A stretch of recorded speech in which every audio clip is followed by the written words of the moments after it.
नमस्कार दोस्तों। देखिए, हम बात कर रहे थे भारत की सीमा पर। बात करें भारत की सीमा के बारे में, तो पिछले जो वीडियो में हमने चर्चा की थी, वो चर्चा की थी भारत की स्थलीय और तटीय सीमा पर। आज जो हमारी चर्चा रहेगी, वो चर्चा रहेगी भारत की समुद्री सीमा पर।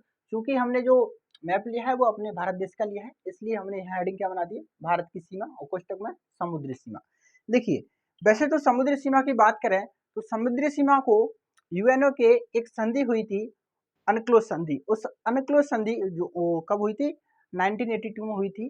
उस संधि में समुद्री जो सीमा थी उसको 5 भागों में बांट दिया गया था।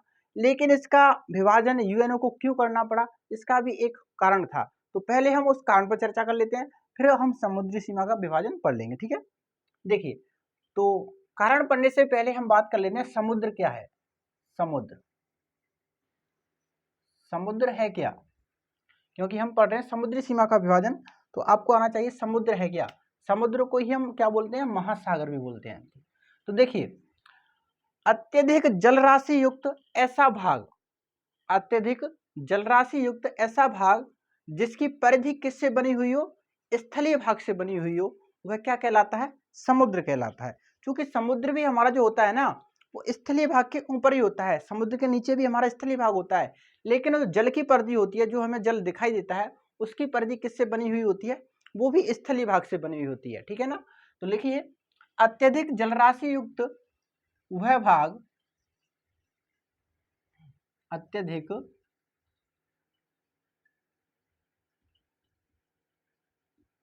जलराशि युक्त वह भाग जिसकी परिधि, परिधि का मतलब समझ रहे हैं, चारों ओर से घिरा हुआ, जिसकी परिधि स्थलीय भाग से बनी हुई हो, स्थलीय भाग से बनी हुई हो,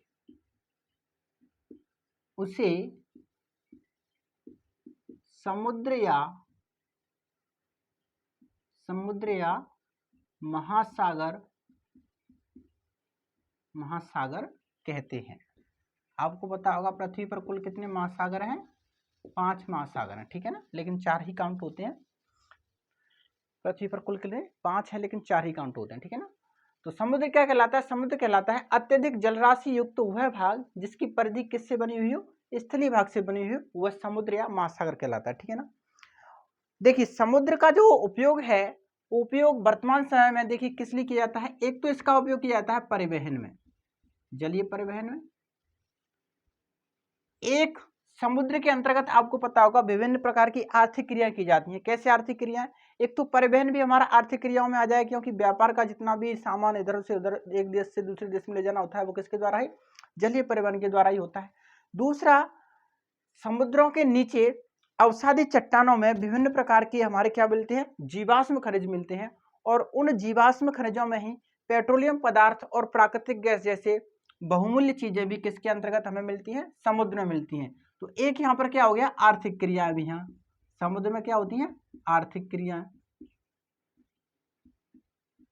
दूसरा, इसका सामरिक महत्व भी है, किसी देश के साथ सीमा बनाता है ना, तो इसका सामरिक महत्व भी है।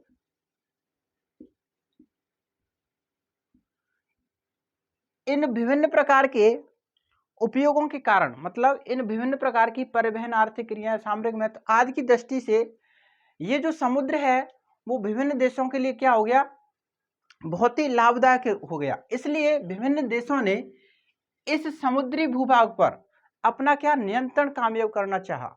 लेकिन जब विभिन्न देशों के बीच इस नियंत्रण को स्थापित करने के लिए प्रतिस्पर्धाएं होने लगी, है ना, विभिन्न देश चाहने लगे कि इस समुद्र पर हमारा अधिकार रहेगा, इस समुद्र पर हमारा अधिकार रहेगा, तो इस तरह से जब विभिन्न देशों के बीच प्रतिस्पर्धाएं होने लगी, तो एक संघ है हमारा यूएनओ, है ना, यूएनओ ने इसमें फिर दखलंदाजी दी।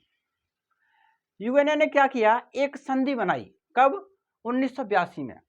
1982 में अनक्लोज नाम से एक संधि यूएनओ द्वारा लाई गई, जिसमें कहा गया कि समुद्र की सीमाओं का हम क्या करेंगे, विभाजन करेंगे, और वह विभाजन जो होगा उस आधार पर कहा जाएगा कि किसी देश का नियंत्रण कितनी दूरी पर रहेगा, समुद्र के अंतर्गत किसी देश का नियंत्रण कितनी दूरी तक रहेगा और कोई देश कितनी दूरी तक उसमें अपने नियंत्रण में कोई चीज स्थापित कर सकता है या उसमें खनन स्थापित कर सकता है, खनन क्षेत्र अपना लगा सकता है।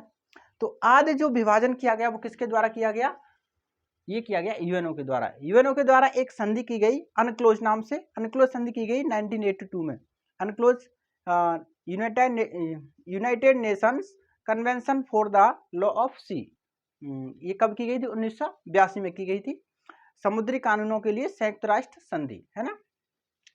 तो होता क्या है, जब विभिन्न देशों के बीच इन चीजों को देखते हुए प्रतिस्पर्धाएं हुई, क्या हुई, प्रतिस्पर्धा हुई, तो फिर दखलंदाजी किसने दी, यूएनओ ने। यूएनओ ने दखलंदाजी दी और यूएनओ के द्वारा फिर एक क्या लाई गई, संधि लाई गई। यूएनओ के द्वारा एक संधि लाई गई। संधि किस नाम से, अनक्लोज, UNCLOS, पूरा नाम है इसका यूनाइटेड नेशंस कन्वेंशंस लॉज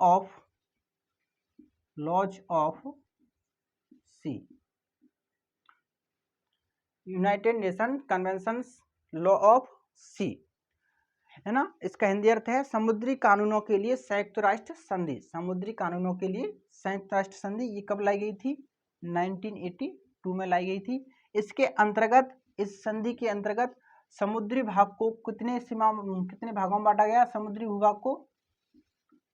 भाग को 5 भागों में बांटा गया, ठीक है ना। समुद्री भाग को कितने भागों में, 5 भागों में बांटा गया। कौन कौन से, एक तो बांटा गया आंतरिक जल क्षेत्र, एक बांटा गया सामुद्रिक जल क्षेत्र, एक बांटा गया संलग्न जल क्षेत्र, एक बांटा गया अनन्य आर्थिक क्षेत्र और एक बांटा गया खुला समुद्र।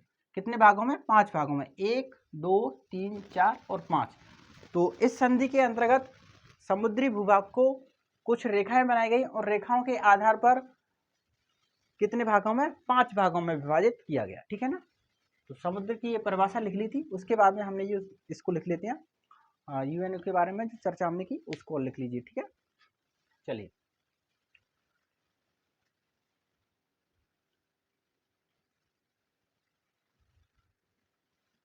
लिखो, समुद्री भूभाग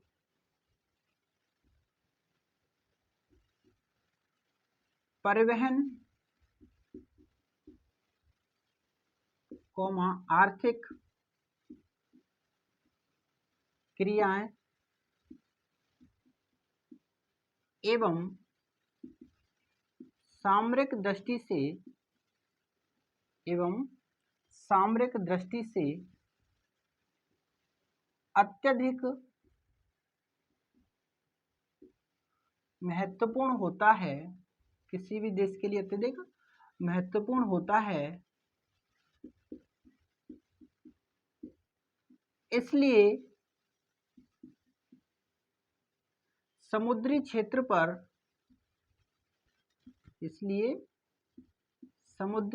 पर विभिन्न देशों द्वारा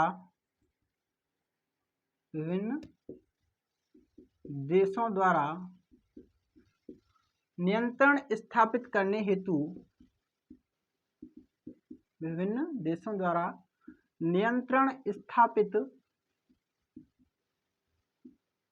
हेतु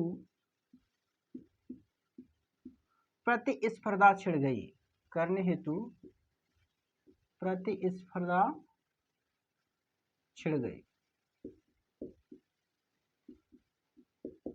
ठीक है ना। आगे लिखिए, इस प्रतिस्पर्धा को रोकने हेतु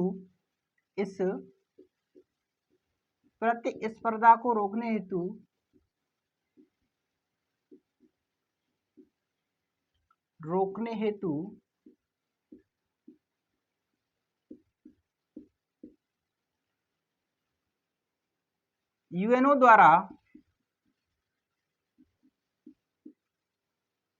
द्वारा समुद्री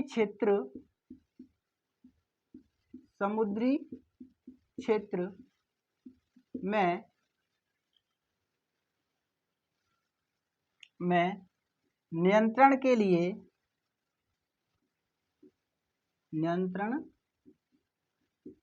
लिए एक संधि की गई। नियंत्रण के लिए एक संधि की गई, ठीक है ना। तो ये लिख लीजिए, फिर हम उस संधि को पढ़ लेंगे, ठीक है ना। तो अब हम पढ़ते हैं किसके बारे में, संधि के बारे में। संधि का नाम क्या था, संधि का नाम था अनक्लोज संधि, UNCLOS, अनक्लोज 1982, ठीक है ना। इसकी फुल फॉर्म लिख लो, United Nations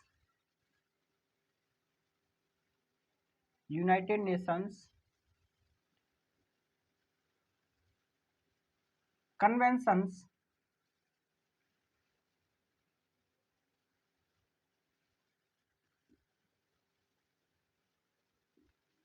United Nations Conventions for the Law of Sea, Law of Sea, ये कब हुई थी, 1982। हिंदी में लिख लो, समुद्री कानूनों के लिए, समुद्री कानूनों के लिए संयुक्त राष्ट्र संधि, संयुक्त राष्ट्र संधि 1982, ठीक है, 1982। तो यूएनओ द्वारा एक संधि लाई गई जिसका नाम क्या था, अनक्लोज 1982, और ये लागू कब होती है, 1994 में इसको लागू किया गया था। लिख लो, लागू कब किया गया था, इसे 1994 में लागू किया गया था, में लागू किया गया था। देखिए इस संधि के अंतर्गत होता क्या है, इस संधि के अंतर्गत समुद्री जो सीमा थी उसको कितने भागों में, 5 भागों में विभाजित किया गया था। वो भाग मैंने इधर लिख दिए हैं, कौन कौन से, एक तो था हमारा आंतरिक जल क्षेत्र, एक था हमारा सामुद्रिक जल क्षेत्र, एक था हमारा संलग्न सीमा क्षेत्र, एक था हमारा अनन्य आर्थिक क्षेत्र, और एक था हमारा खुला समुद्र। तो इस संधि के तहत लिख लीजिए, इस संधि के तहत समुद्री सीमा को 5 भागों में बांटा गया। लिखिए, इस संधि के तहत, इस संधि के तहत समुद्री सीमा को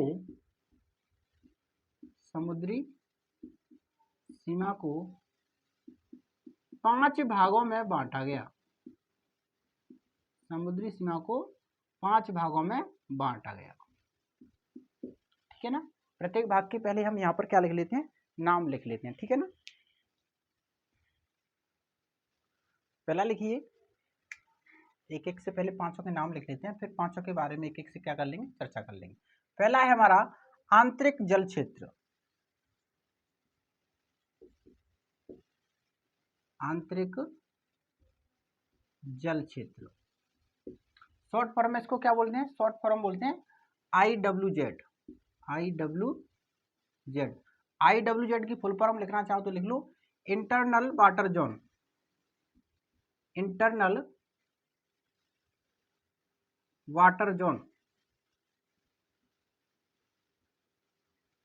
इंटरनल वाटर जोन, आंतरिक जल क्षेत्र। दूसरा है, दूसरी सीमा, सीमा मैंने इधर लिख दी है ना, सामुद्रिक जल क्षेत्र। दूसरा कौन सा है, सामुद्रिक जल क्षेत्र,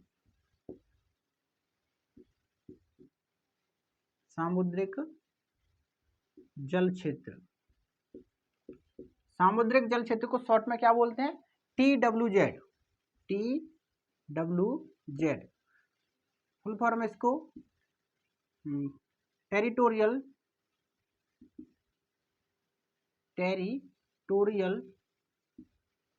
water zone,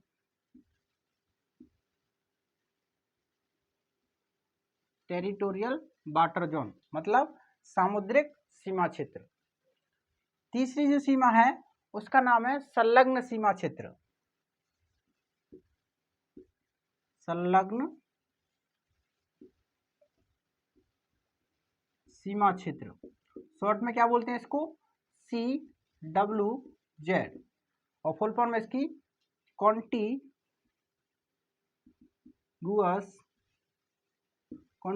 water zone, contiguous water zone. Fourth number की जो हमारी भाग है या सीमा है वो कौन सी हमारी, अनन्य आर्थिक क्षेत्र, अनन्य आर्थिक क्षेत्र, शॉर्ट में इसको बोलते हैं EEZ। EEZ, EZ की फुल फॉर्म है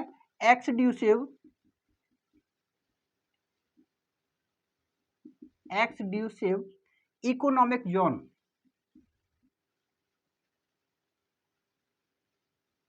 इकोनॉमिक जोन। और हमारा जो फिफ्थ नंबर है वो है हमारा खुला समुद्र, खुला समुद्र, इसको बोलते हैं ओपन सी,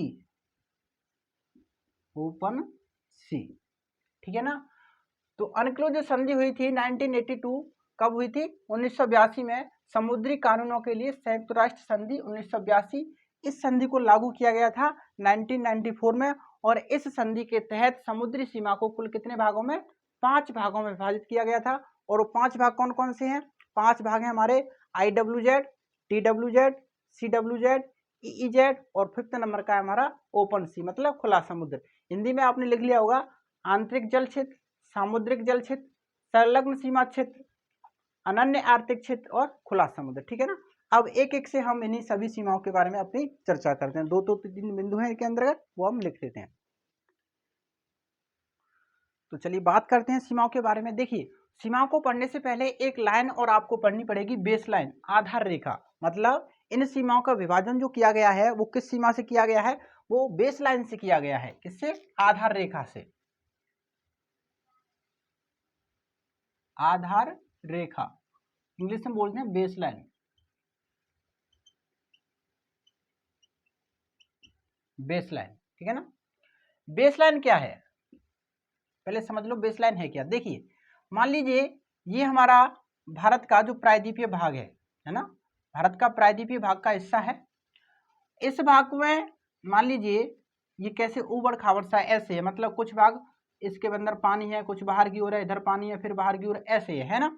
तो एक लाइन खींची गई, विभिन्न कोई भी स्थलखंड या प्रायद्वीपीय भाग, उसके जो बाहर की ओर या समुद्र की ओर निकले हुए भाग तथा समुद्र का भूभाग जो अंदर धसा हुआ है, उन सभी को मिलाने वाली, मतलब जो स्थलीय भाग है ना, जो बाहर की ओर निकले हुए हैं, उन भागों को मिलाने वाली एक रेखा जो होती है, उस रेखा को हम क्या बोलते हैं, आधार रेखा। क्या बोलते हैं, आधार रेखा बोलते हैं। फिर से समझ लो, मान लीजिए कि ये हमारा क्या है, प्रायद्वीपीय भाग है ना। प्रायद्वीपीय भाग में मान लीजिए कुछ हमारी जो सीमा है ऐसे है, टेढ़ी मेढ़ी, किसी भी भारत के संदर्भ में नहीं, किसी भी देश के संदर्भ में देख सकते हैं, ठीक है ना। तो कुछ ये जो भाग है, ये तो स्थलीय भाग बाहर की ओर निकला हुआ है, जबकि ये समुद्र वाला हिस्सा भी अंदर की ओर दसा हुआ है। तो इन जो बाहर की ओर निकले हुए स्थलीय भागों को मिलाने वाली एक रेखा होती है, उस रेखा को क्या बोलते हैं हम, आधार रेखा। इस आधार रेखा के अंदर जो भाग होते हैं उसमें जो सम्मिलित किए जाते हैं वो क्या किए जाते हैं, एक तो इसमें आ जाएंगे हमारे लेगुन, लेगुन क्षेत्र आ जाएगा इसी में क्या आ जाएगा, डेल्टा क्षेत्र आ जाएगा। डेल्टा जो किसी नदी द्वारा निर्मित किया जाता है। एस्चुरी, एस्चुरी भी किसी नदी द्वारा निर्मित किया जाता है, एस्चुरी या कह लो ज्वार नदमुख, ज्वार नदमुख, ठीक है ना। तो ये भाग किसके अंतर्गत आएंगे, ये भाग जो आएंगे किसके अंतर्गत, आधार रेखा के, इस बेस लाइन के अंतर्गत आएंगे। और इस भाग को क्या कहेंगे, स्थलीय भाग तथा आधार रेखा के मध्य की जो जलराशि होती है, उस जलराशि को फिर क्या बोला जाएगा, उस जलराशि को बोला जाएगा आंतरिक जल क्षेत्र, ठीक है ना। जैसे मैंने यहाँ पर ये भारत हमारा प्रायद्वीपीय भारत है, प्रायद्वीपीय भारत के इन हिस्सों को मिलाने वाली एक रेखा है, इस रेखा को क्या बोलते हैं हम, बेस लाइन बोलते हैं। और बेस लाइन के अंतर्गत जो जल राशि होती है उस जल राशि को बोलते हैं आंतरिक जल क्षेत्र, इंटरनल वाटर जोन, आंतरिक जल क्षेत्र। इस आंतरिक जल क्षेत्र के मध्य में ही क्या होते हैं हमारे डेल्टाई भाग आता है, इसी के अंदर नदियों ज्वार नदमों का आता है, इसको क्या बोलते हैं, एस्चुरी बोला जाता है। और इसी के अंतर्गत क्या आते हैं, हमारे लेगुन आते हैं। इसी के अंतर्गत विभिन्न प्रकार की लेगुन, तो झीलें होती है ना, लेगुन झीलें इसी के अंतर्गत आती है हमारी, ठीक है ना।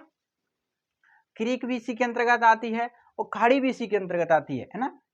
ये खाड़ी, क्रीक वगैरह, सर क्रीक वगैरह, ये क्रीक, खाड़ी, ये किसके अंतर्गत आते हैं, ये हमारे आंतरिक जल क्षेत्र या कह लो स्थलखंड और बेस लाइन के अंदर का जो भूभाग होता है उसके अंतर्गत आते हैं, ठीक है।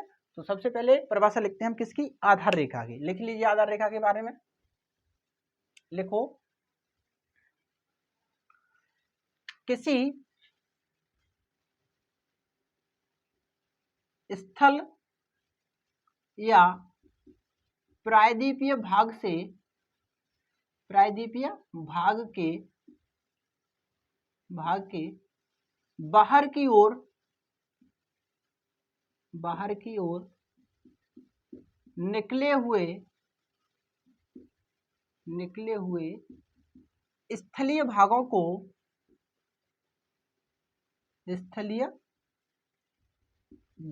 को मिलाने वाली, स्थलीय भागों को मिलाने वाली काल्पनिक रेखा को, ये रेखा कैसी होती है, काल्पनिक होती है ना, मिलाने वाली काल्पनिक रेखा को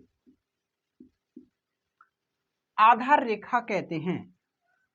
मिलाने वाली काल्पनिक रेखा को आधार रेखा कहते हैं, ठीक है ना। तो आधार रेखा क्या होती है, स्थलीय भागों को मिलाने वाली, मतलब ये स्थल भाग है, इसके जो निकले हुए भाग होते हैं, ये जो रेखा होती है काल्पनिक होती है, उन भागों को मिलाने वाली रेखा को क्या कहते हैं, हम आधार रेखा कहते हैं, ठीक है ना। बात करें आधार रेखा की, तो आधार रेखा और स्थल भाग के अंतर्गत जो जल क्षेत्र होता है उसे हम क्या बोलते हैं, आंतरिक जल क्षेत्र। तो ये बात भी लिख लीजिए। तो इसी में अगला बिंदु लिखिए, लिखो, आधार रेखा तथा स्थलीय भाग, ये हमारी आधार रेखा है और ये हमारा स्थलीय भाग है, इसके मध्य जो जल राशियों से क्या बोलेंगे, आंतरिक जल क्षेत्र बोलेंगे। लिखिए, आधार रेखा तथा स्थलीय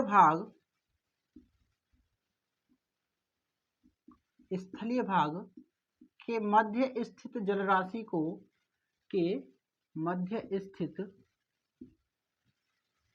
जल राशि को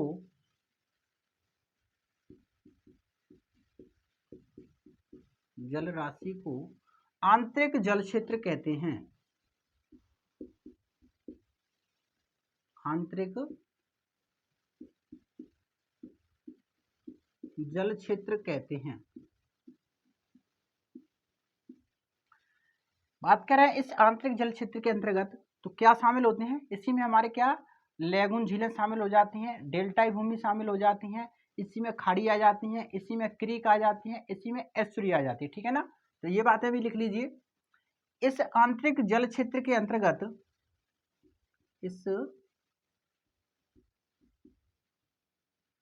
आंतरिक जल राशि कह लो, जल क्षेत्र कह लो, कुछ भी लिख लो, जल राशि के अंतर्गत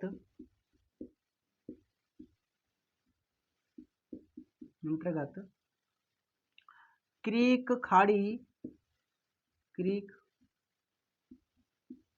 खाड़ी, लेगून,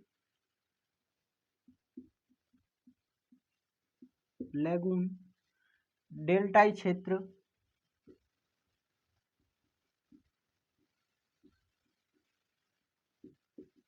ज्वार नदमुख को ही क्या बोलते हैं हम, इसको एस्चुरी बोलते हैं, ज्वार नदमुख आदि शामिल होते हैं, आदि पाए जाते हैं, शामिल होते हैं, ऐसे लिख लो, आदि शामिल होते हैं। तो सर ये क्रीक, खाड़ी, लेगून, डेल्टाई क्षेत्र, ज्वार नदमुख किसके अंतर्गत आते हैं, ये आंतरिक जल क्षेत्र के अंतर्गत आते हैं, ठीक है ना। बात करें आंतरिक जल क्षेत्र राशि के बारे में, तो ये जो राशि होती है वो हमारी बेस लाइन तक होती है, मतलब आधार रेखा तक होती है।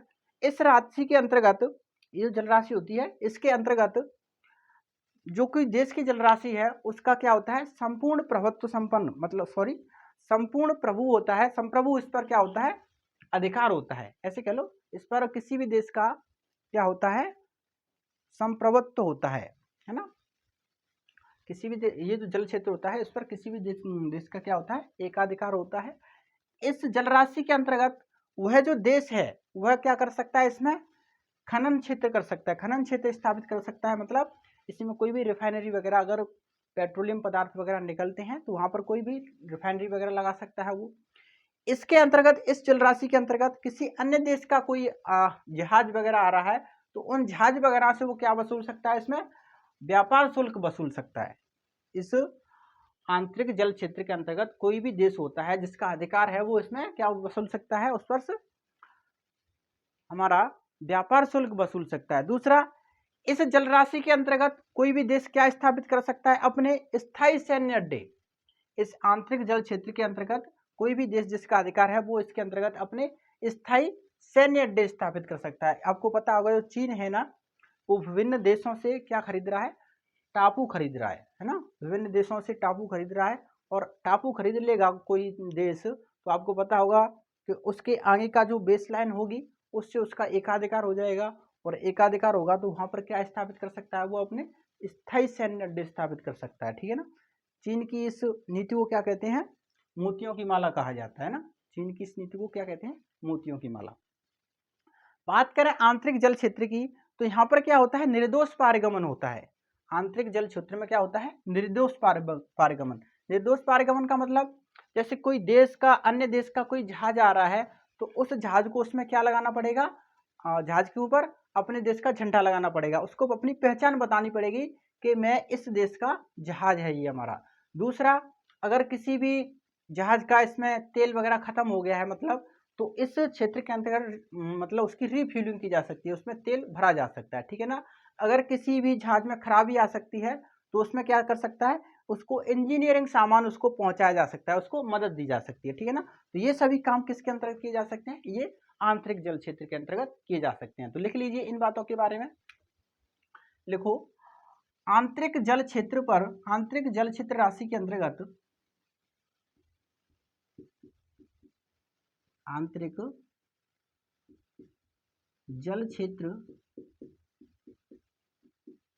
राशि पर किसी राष्ट्र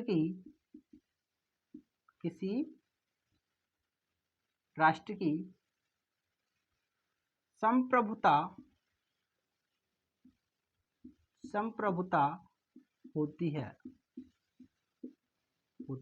ठीक है ना। अगला लिखो, वह देश इस जल क्षेत्र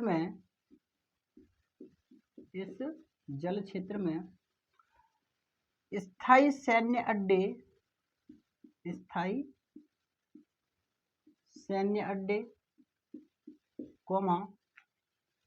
खनन क्षेत्र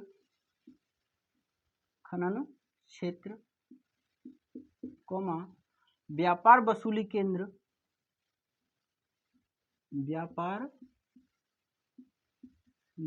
केंद्र स्थापित कर सकता है,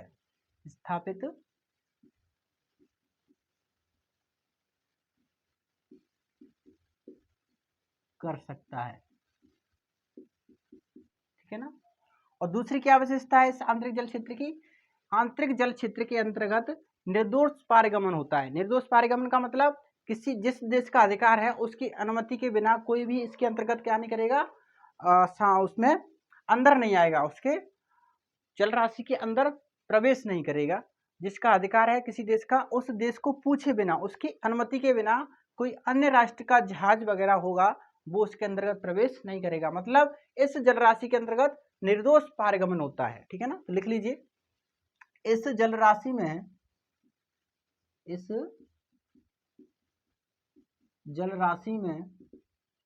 निर्दोष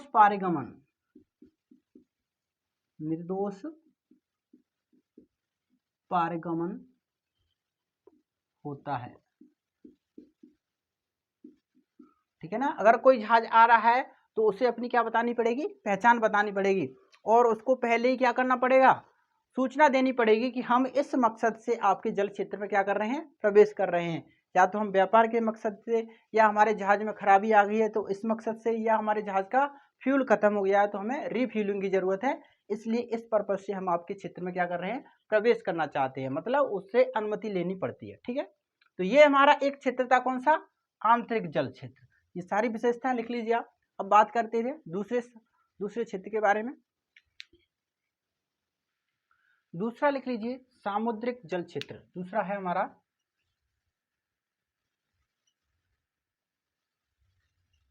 सामुद्रिक जल क्षेत्र। देखिए, सामुद्रिक जल क्षेत्र की भी वही विशेषता होती हैं जो किसकी विशेषताएं थी, हमारी आंतरिक जल क्षेत्र की विशेषता थी। जितनी सारी विशेषताएं हमारी आंतरिक जल क्षेत्र की हैं, वही विशेषता किसकी होती है, सामुद्रिक जल क्षेत्र की होती हैं। लेकिन इसकी जो बेसलाइन की दूरी है वो किसी राष्ट्र के लिए तो अधिक हो सकती है, जबकि किसी राष्ट्र के लिए कम हो सकती है। हो सकता है किसी राष्ट्र की सीमा कैसी हो, फ्लैट हो, मतलब सीधी की सीधी रेखा हो। अगर किसी राष्ट्र की रेखा सीधी है तो फिर उसकी बेसलाइन क्या होगी, न्यूनतम बेसलाइन होगी। और अगर किसी राष्ट्र की बेसलाइन जो है वो आधार रेखा हमारी कैसी, टेढ़ी मेढ़ी, मतलब स्थलीय भाग कैसा है, टेढ़ा मेढ़ा है, अधिक लंबाई तक फैला हुआ है, क्रीक खाड़ियाँ उसमें अधिक है, तो फिर उसकी बेसलाइन कैसी होगी, अधिक दूरी तक फैली होगी। ठीक है ना, तो इसीलिए सामुद्रिक जल क्षेत्र की क्या है, एक सीमा निर्धारित होती है। इसकी कोई सीमा निर्धारित नहीं होती, इसकी सीमा किस पर निर्भर करती है, बेसलाइन पर निर्भर करती है। लेकिन सामुद्रिक जल क्षेत्र की दूरी होती है निश्चित, इसकी दूरी दे दी गई है कि इस दूरी तक का जो क्षेत्र होगा बेसलाइन से, वह क्षेत्र किसके अंतर्गत आएगा, सामुद्रिक जल क्षेत्र के अंतर्गत आएगा। तो इसकी जो दूरी मानी गई है वो मानी गई है 12 नॉटिकल मील। कितनी, 12 नॉटिकल मील। तो लिख लीजिए सामुद्रिक जल क्षेत्र की दूरी होती है बेसलाइन से 12 नॉटिकल।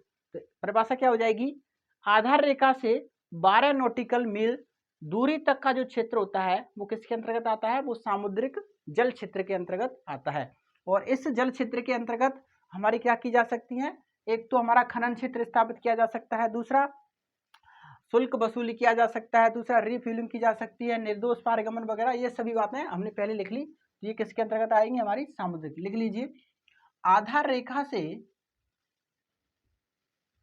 आधार रेखा से 12 नॉटिकल माइल्स तक का क्षेत्र सामुद्रिक जल क्षेत्र कहलाता है। सामुद्रिक जल क्षेत्र कहलाता है, जल क्षेत्र कहलाता है। ठीक है ना, विशेषता इसकी वही है जो किसकी थी, आंतरिक जल क्षेत्र की विशेषता थी। लिख लीजिए, मैं शॉर्ट में लिखा देता हूं। एक तो लिख लो खनन क्षेत्र स्थापित, खनन क्षेत्र स्थापित किया जा सकता है। ठीक है ना, दूसरा लिख लो इसमें निर्दोष पारगमन होता है, निर्दोष पारगमन। ठीक है ना, अगला लिखो इसमें स्थायी सैन्य अड्डे, स्थायी सैन्य अड्डे क्या है, स्थापित किए जा सकते हैं। दूसरा इस पर शुल्क वसूली का अधिकार, शुल्क वसूली का अधिकार। ठीक है ना, बिल्कुल होता है किसी भी राष्ट्र को। दूसरा लिखो रिफ्यूलिंग की जा सकती है, हिंदी में लिख लो रिफ्यूलिंग आदि, है ना। ठीक है, तो ये हमारी कौन सी एक सीमा थी, सामुद्रिक जल क्षेत्र। अब बात करते हैं तीसरी सीमा पर, संलग्न सीमा क्षेत्र। तो तीसरा है हमारा संलग्न सीमा क्षेत्र। संलग्न सीमा क्षेत्र की परिभाषा क्या हो जाएगी, आधार रेखा से, बेस लाइन से 24 नॉटिकल मील, 12 ये है ना, तो आधार रेखा से 24 नॉटिकल मील तक का जो क्षेत्र होता है वो किसके अंतर्गत आता है, वो संलग्न सीमा क्षेत्र के अंतर्गत आता है। ठीक है, लिखिए परिभाषा लिखिए, आधार रेखा से, आधार रेखा से 24 नॉटिकल माइल्स तक का क्षेत्र, तक का जलीय क्षेत्र जलीय क्षेत्र संलग्न सीमा क्षेत्र कहलाता है। संलग्न सीमा क्षेत्र कहलाता है। ठीक है ना, लिखिए इसमें क्या है, निर्दोष पारिगमन हो सकता है इसमें। दूसरा, किसी भी देश की अनुमति लेना जरूरी नहीं है। तीसरा, इसमें सैन्य स्थायी सैन्य अड्डे स्थापित नहीं कर सकते है ना, इसमें स्थायी सैन्य अड्डे स्थापित नहीं कर सकते हैं। ठीक है ना, तो ये विशेषता थी हमारी किसकी, संलग्न सीमा क्षेत्र। इसमें हालांकि क्या कर सकते हैं, इसमें खनन क्षेत्र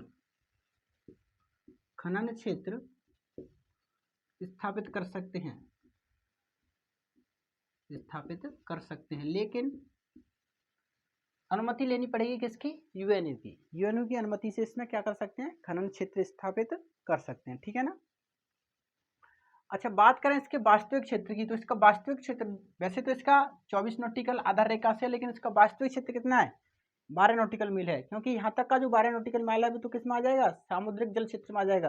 केवल इसका वास्तविक क्षेत्र तो केवल कितना है, 12 नॉटिकल मील है। क्योंकि सामुद्रिक जल क्षेत्र से 12 नॉटिकल मील तक का ही जो क्षेत्र होता है वो किस में आता है, संलग्न सीमा क्षेत्र में। तो लिख लीजिए इसका जो वास्तविक क्षेत्र है हमारा,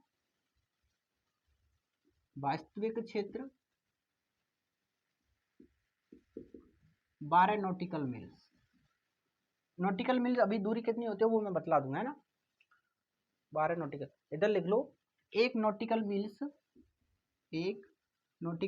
बराबर 1.852 मील्स। ठीक है ना, एक मील बराबर मतलब एक नॉटिकल मील बराबर 1.852 मील होता है। ठीक है ना, ये जलीय मील है। और वैसे लिखना चाहो तो लिख लो, एक नॉटिकल माइल्स वगैरह जो होता है ना, वो हमारा होता है 1.150, लगभग स्थलीय माइल्स के बराबर होता है ना। एक नॉटिकल मील स्थलीय भूमि के बराबर होता है 1.150, लिख लेना। अगला लिख लीजिए आप, संलग्न सीमा क्षेत्र के बाद में लिख लो अनन्य आर्थिक क्षेत्र। 4th नंबर लिखिए, अनन्य आर्थिक क्षेत्र।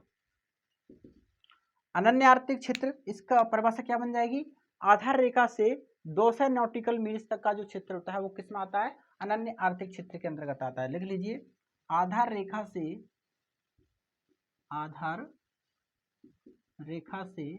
200 नॉटिकल मील्स तक का क्षेत्र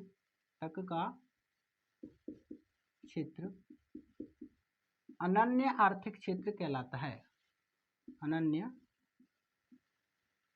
आर्थिक क्षेत्र कहलाता है।